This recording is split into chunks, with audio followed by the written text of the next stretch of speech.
ওমরে ফারুক মসজিদে নববীর ইমাম, জোহরের নামাজের ইমামতি করলেন, বের হয়ে আসলেন। দেখেন মসজিদের বারান্দায় ইয়ামান থেকে আসা কিছু লোক গোল হয়ে বসে বসে জিকির করে। উনি চলে গেলেন, আসরের সময় আবার ইমামতিতে আসলেন, আসরের সালাত পড়িয়ে চলে যাচ্ছেন, আবার দেখে গোল হয়ে জিকির করে ওই দল। এবার ওমরে ফারুক বললেন, আসসালামু আলাইকুম, তোমরা কারা? কয়, নাহনু আল মুতাওয়াক্কিলুনা আলাল্লাহ, আমরা আল্লাহর উপর তাওয়াক্কুল করছি। তো তাওয়াক্কুল করে যে বসে আছো, তোমাদের ফ্যামিলি নাই? আর তোমরা যে বসে আছো তিনটা বেলা, খাইলা কোত্থেকে? না রোজা দা। ইয়ামানি লোকগুলো বলে, না রোজা রাখি নাই, খাইছি। ওমর বলল, বড় আল্লাহর ওলি খানা করতে আইছে।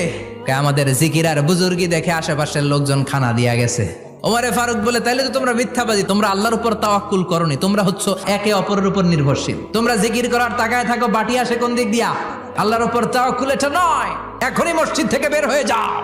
এরপরে কোনোদিন নামাজের পর গোল হয়ে বসে থাকতে দেখলে পিটায়া মসজিদ থেকে তাড়াবো। এটা হচ্ছে ইসলামের বিধান। চিল্লা এখন ঠিক কিনা?